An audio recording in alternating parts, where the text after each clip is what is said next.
अस्सलाम वालेकुम, मैं हूं रज़वान अशरफ। आसिफ अली ज़रदारी की जानिब से एक इंतहाई अहम तरीन फैसला किया गया। चीन जाने से पहले उन्होंने लाहौर का दौरा किया, लाहौर का विज़िट किया, बड़ा खुफिया, लेकिन बाद में उसको पब्लिक कर दिया गया। लाहौर में आके उन्होंने क्या किया, उनका मकसद क्या था, एजेंडा क्या था, इसके बारे में बड़ी अहम तरीन मालूमात। नंबर 2, आसिफ ज़रदारी के ख़िलाफ़ इस वक्त एक जाल बिछाया जा रहा है, उसके ख़िलाफ़ एक महाज तैयार किया जा रहा है और हटाने की तैयारी हो रही है। किस तरह से हटाया जा सकता है, कब तक हटाया जा सकता है, इसके बारे में बड़ी अहम तरीन मालूमात। और अब ये जो प्लान है ये आसिफ ज़रदारी के नॉलेज में आ चुका है, तो उसके बाद इनका आगे से काउंटर प्लान क्या होगा, इसके बारे में बड़ी अहम तरीन मालूमात। तो 3-4 खबरें मौजूदा गवर्नमेंट की, इत्तेहादी गवर्नमेंट के अंदर इख्तिलाफात की और कारकर्दगी। जहाँ तक इस हुकूमत की कारकर्दगी की बात है वो तो आपके सामने है। कारकर्दगी बिल्कुल सिफर, ना होने के बराबर।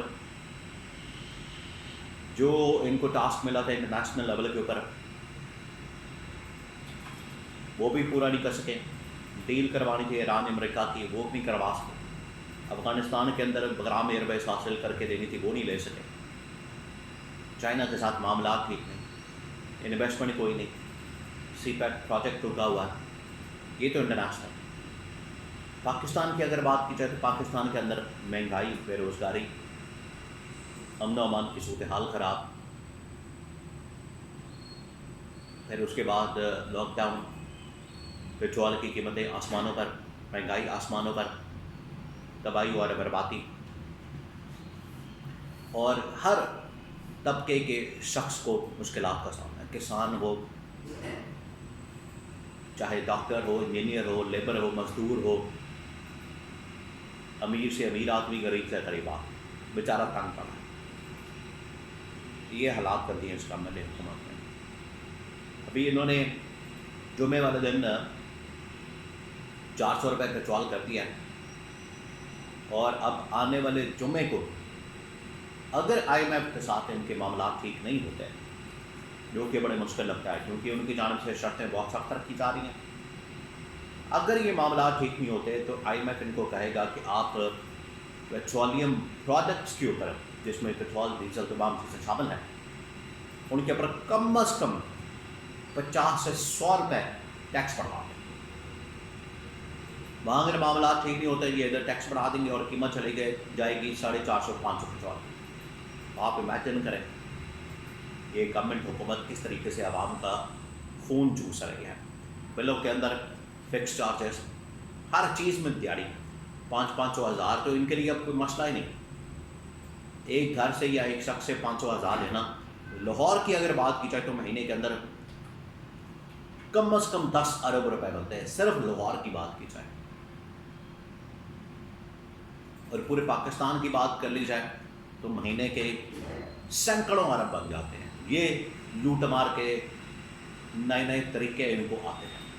बाकी कैपेसिटी चार्जेस में, पावर प्लांट्स के अंदर, ठेकों के अंदर, कॉन्ट्रैक्ट्स के अंदर दिहाड़ियाँ हो जाता है।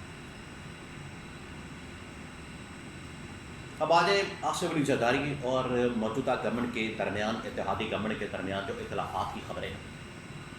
मामलात बड़े ख़राब हैं, इख्तिलाफात हैं इनके आपस में, बुरी तरह से मामलात एक्सपोज हो रहे हैं। आसिफ ज़रदारी को हटाने की तैयारी की जा रही है, और उसके लिए या तो बीमारी का बहाना किया जा सकता है, बीमारी का बहाना करके आसिफ ज़रदारी को माइनस कर दिया जाए कि ये बहुत बुढ़ा हो गया, ये अब इस काबिल नहीं रहा, बीमारियाँ लग गई, मसला हो गया। वैसे ये बड़ी हैरान कुन बात है।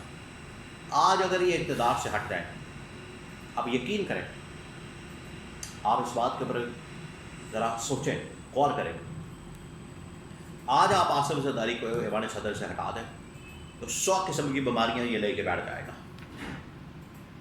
अब क्योंकि ऐवान सदर के अंदर कोई बीमारी की खबर नहीं, और बाहर निकलेगा तो बीमारियों का पुतला बन जाएगा। लेकिन अब बीमारियां लगी हुई हैं। और जिस तरीके से ये आ जा रहे हैं चाइना इधर उधर, उससे बिल्कुल बॉडी लैंग्वेज बिल्कुल सब कुछ बता रही है कि इनकी हालत क्या है। तो उसके गिर्द शिकंजा कसा जा रहा है, ऐवान सदर से हटा दिया जाए 28वीं तरमीम, सिंध से गवर्नमेंट को निकालना, कराची वापस वफाक के पास, तो पीछे पीपल्स पार्टी के पास बचेगा क्या? तो वो मुकम्मल एक वाइप आउट पीपल्स पार्टी को करने का प्लान है। आगे फिर नून लीग की बारी भी आएगी, अभी आप सब्र रखें, सबकी बारी आएगी, लेकिन अभी पीपल्स पार्टी की बारी। तो आसिफ जरदारी को पता चला है, तो उसने सारे मामला रखे हैं मौजूदा गवर्नमेंट के सामने, और मौजूदा गवर्नमेंट को उन्होंने थ्रेट किया, उनको धमकी दिया कि अगर मुझे हटाने की कोशिश की गई, मुझे रिप्लेस करने की कोशिश की गई, मुझे निकालने की कोशिश की गई, तो फिर मेरे पास जो ऑप्शन है, कार्ड्स हैं, वो मैं कहूँगा। अब वो कौन से कार्ड्स हैं ये आसिफ जरदारी ने बता दिया। एक तो उसने कहा कि शहबाज शरीफ तुम्हें लाने वाला मैं हूँ, यहाँ बैठाने वाला मैं हूँ, तुम लोगों की गवर्नमेंट बनाने वाला मैं हूँ, आज मेरे खिलाफ साजिशें कर रहे हो। ये आसिफ जरदारी ने पैगाम भिजवाया। अब उसने जो अपने कार्ड्स खेलते हैं, उसके अंदर पहला कार्ड हुकूमत से इलैद की, दूसरा कार्ड इस्तीफों की ऑप्शन, तीसरा कार्ड पंजाब के अंदर अदम एतमाद मरियम नवाज के खिलाफ, चौथा कार्ड इमरान खान से मिल के इत्तेहाद करके सड़कों के ऊपर एहतजाज। अभी लाहौर का उन्होंने दौरा किया,